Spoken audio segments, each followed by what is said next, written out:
الأستاذ محمد أنا قابلته هناك بالصدفة، شخصية محترمة جدا، شخص مهذب جدا. حكى لنا كل المعلومات عن بوابة الفتوح، عنده معلومات غزيرة جدا عن آثار مصر. هو سمح لنا بالتصوير واحنا عطلنا وقته بصراحة جدا. جور بس يبقى حاجة شخصية ليك انت مش للنشر. حاضر. لا هنشر. ننشرها فين؟ هنشر على اليوتيوب. مش مشكلة حاجة. طيب. بس حضرتك جور الصقلي أول ما جه لبناء مدينة القرية المعز بنى سور ضخم حوالين المدينة، وبنى حوالين السور دوت 8 أبواب، بابين من ناحية الشمال اللي هم باب الفتوح وباب النصر، وبابين من ناحية الشرق باب البركية وباب القراطين، وبابين من ناحية الجنوب باب زويلة وباب الفرج، وبابين من ناحية الغرب باب سعادة وباب القنطرة. وكانت المساحة بتاع المدينة في الوقت ده عبارة عن 340 فدان، والمدينة كلها كانت مبنية من طوب اللبن وعلى بعد 150 متر من هنا.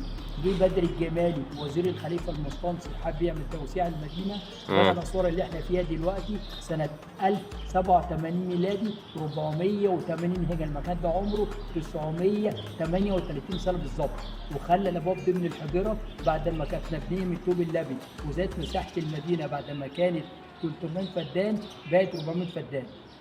اول حاجه نزور مكان اسمه السرداب. السرداب ده كان بيوصل ما بين باب الفتوح وباب النصر اللي هم البابين الموجودين ناحيه الشمال. اللي زي ما قلت لحضرتك الطريقه القديمه كان 8 ابواب، اللي فاضل 100 8 3 بس. باب الفتوح اللي احنا فيه دلوقتي وباب النصر على بعد كيلومتر من هنا، وباب زويلة الناحيه الثانيه في منطقه الضرب الاحمر. طبعا باب زويلة اشهر باب القريه القديمه، دي البوابه اللي اتبنى عليه السلطان طمان باي اخر سلاطين دوله المماليك، واللي اتعلى عليه رسل المغول جم رساله تهديد من هولاكو لقطز. قطز سير قديم وعلى على باب زويلة، وبعد كده حرك حريبهم في عين جالوت وانتصر عليهم. وبرده من اشهر الشخصيات اللي اتطلعت على باب زويلة كانت واحده اسمها الخناقه.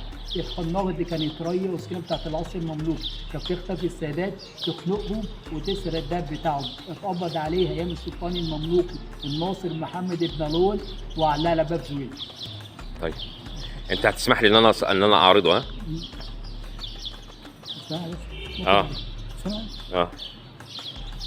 ماشي مش معترضين يعني؟ لا مفيش مشكله. طيب ماشي. عليك صفحه؟ اقول لك صفحه ولا ليا صفحه على اليوتيوب.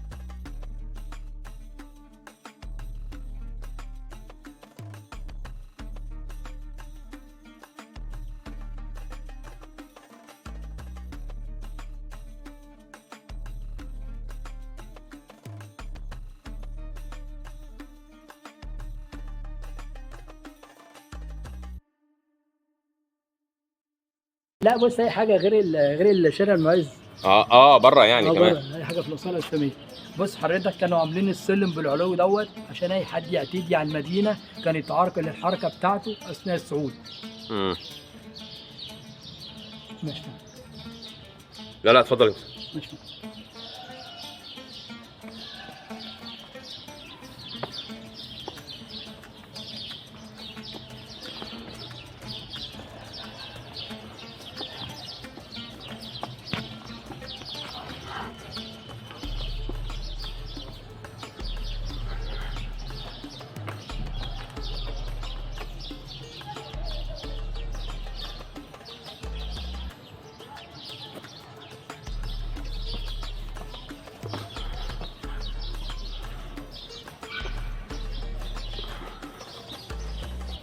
حضرتك هنخش داخل السرداب او داخل الممر.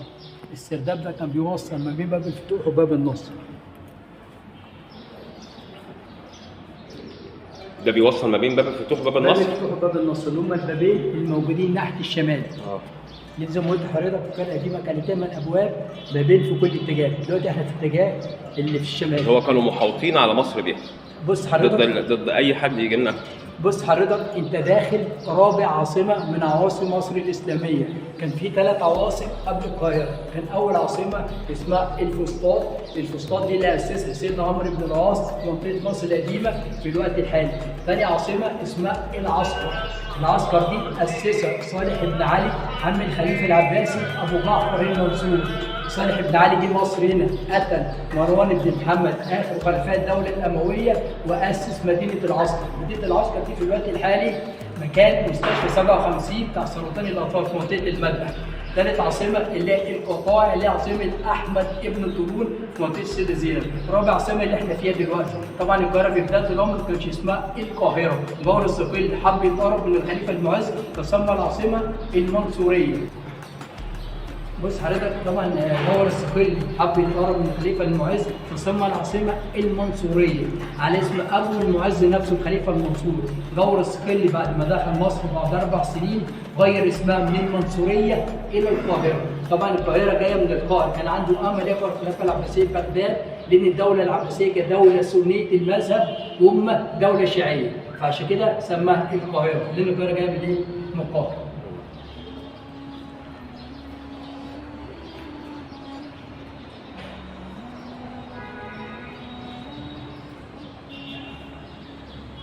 هرجع كده ايه؟ عشان يجوز بس في الترميم. ماشي.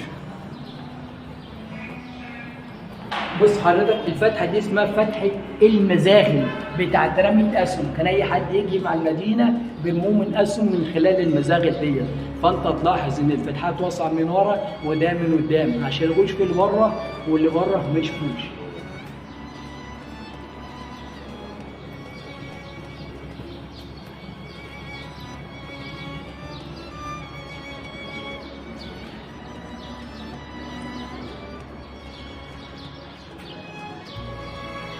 لكن الفتحات من هنا واسعه. لا ده عشان داخل المدينه بقى. انت دلوقتي الفتحات بتاعت المزاغل خارج المدينه. طبعا مدينه القاهره كانت مدينه مربعه الشكل ما بين في كل اتجاه. الثمان ابواب اللي قلت حضرتك عليهم طول ما احنا ماشيين اشوف اللي هي الفتحات اللي بتاعت المزاغل اللي بتاعت رمي الاسهم على الاعداء. ماشي.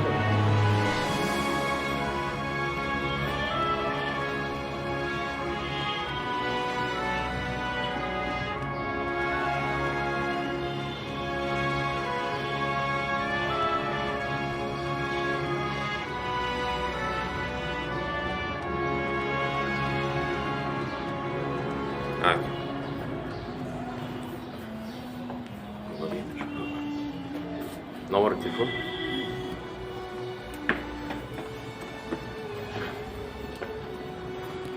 بص حضرتك الفتحات دي اسمها فتحات السقراطات الزيت المغلي، كان اي حد يجي مع المدينه بيدوا عليه زيت المغلي من خلف الفتحات دي.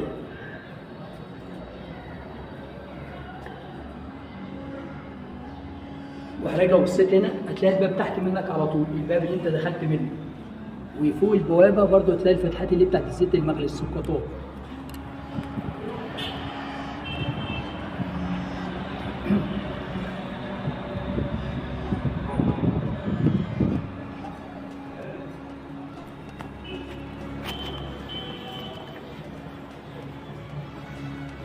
بص حضرتك في بعض الحجاره المصريه القديمه موجوده داخل السرداب هنا، كان في معابد وقعت فجابوا الحجاره بتاعتها واستخدموها بنى الاقصار اعاده استخدام مره ثانيه. فبص حضرتك هتلاقي هنا خطوش للملك رمسيس الثاني.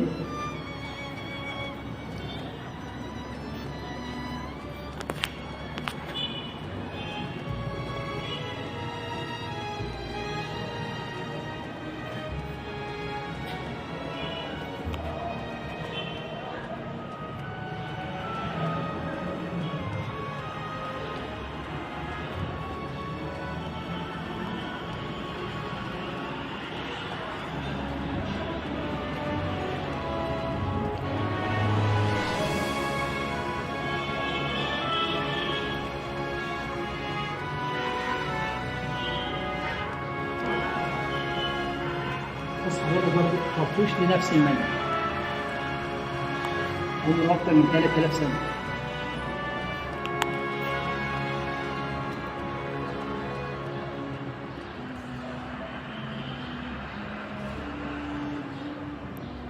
ده كانوا بيجيبوهم علشان يكملوا لإعادة استخدام مرة تانية.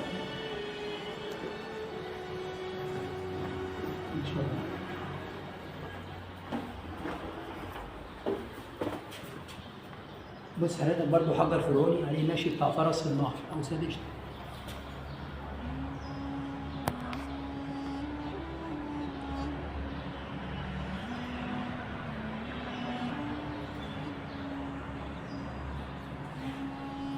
بص حضرتك برضه حجرين برضه من ضمن الحجاره المصريه دي الموجوده داخل السور هنا.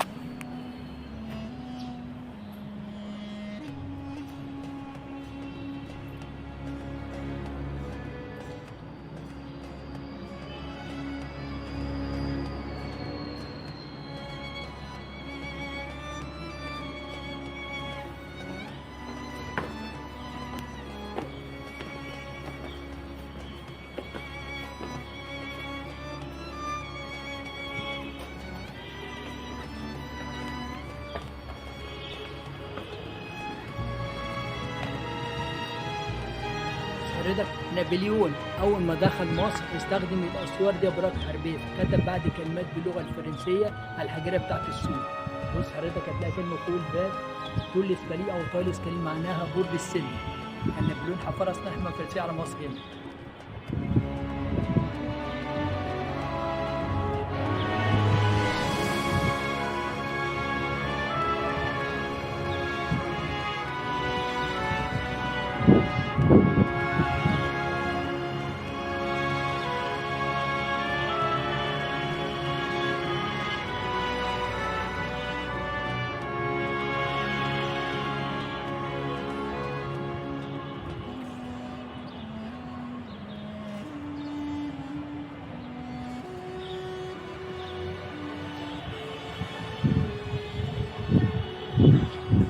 بص حضرتك الفتحات دي اسمها فتحات الشرافات او العرايس.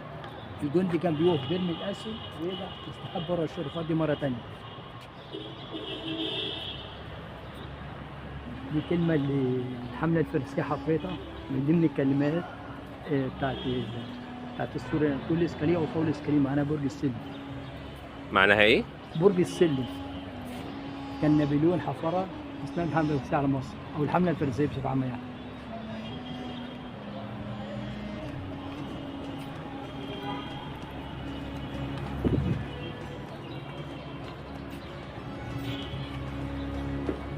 بص حضرتك ده برج من ابراج المراقبه بتاعت السور. وانت داخل البوابه كان في برجين، برج على اليمين برج على الشمال. ده الجول على الشمال ودي اللي بتاعت السكوتات اللي بتاعت زيت المغلى. شوف نفس ده تحت.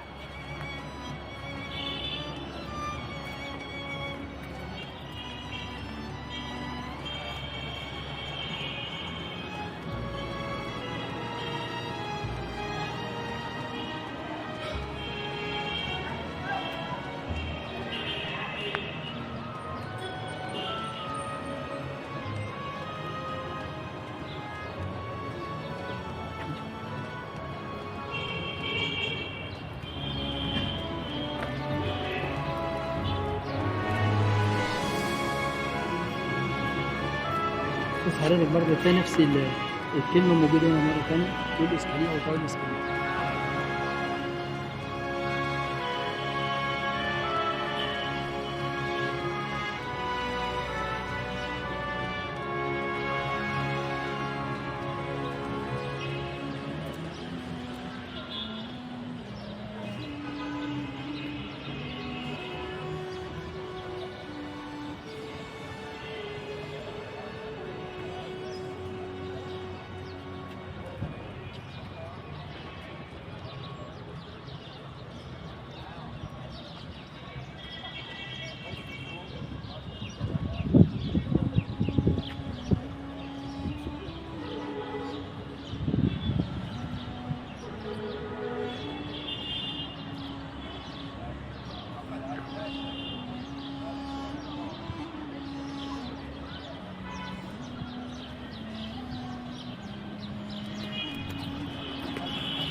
بص حضرتك احنا لفينا حوالين السور وهننزل نفس المكان اللي احنا طلعنا منه، بس مش هنخش السرداب.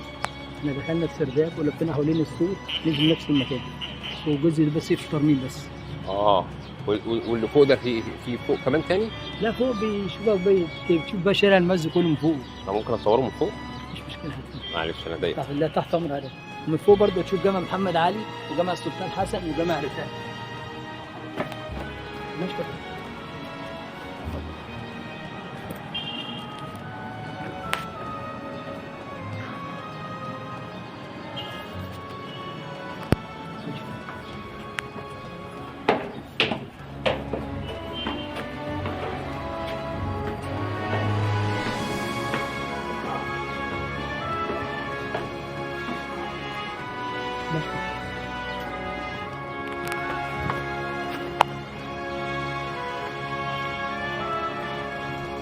بص حضرتك لو بصيت كده هتلاقي جامع محمد علي قصاد منك على طول.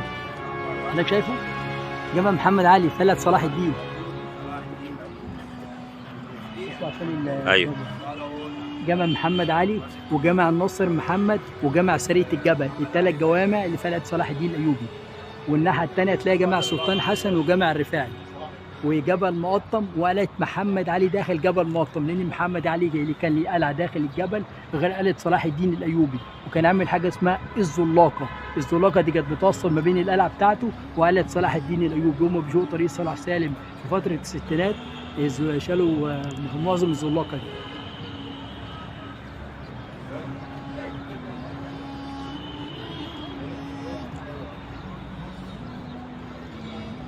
طبعا ده السطح الحاكم بأمر يلبس السوق الجمعي في الترميم دلوقتي عشان المساجد بترمموا.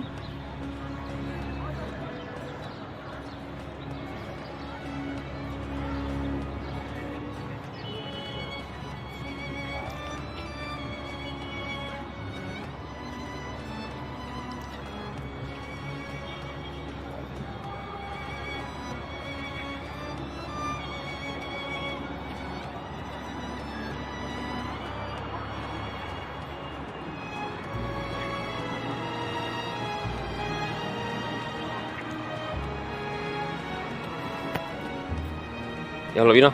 ماشي. الأستاذ محمد أنا قابلته هناك بالصدفة، شخصية محترمة جدا، شخص مهذب جدا. حكى لنا كل المعلومات عن بوابة الفتوح، عنده معلومات غزيرة جدا عن آثار مصر. هو سمح لنا بالتصوير واحنا عطلنا وقته بصراحة جدا. شكرا ليكم وشكرا لذوقكم. احنا لسه في أول شارع المعز، لسه شارع المعز طويل، هننزل كل يوم جزء من شارع المعز. شرفتوني.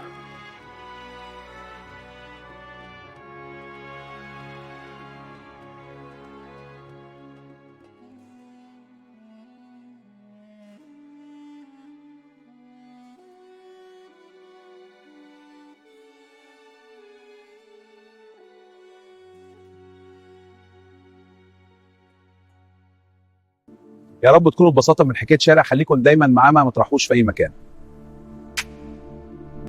انا سعيد معاكم وسعيد بكل التعليقات بتاعتكم. شكرا ليكم، شرفتوني.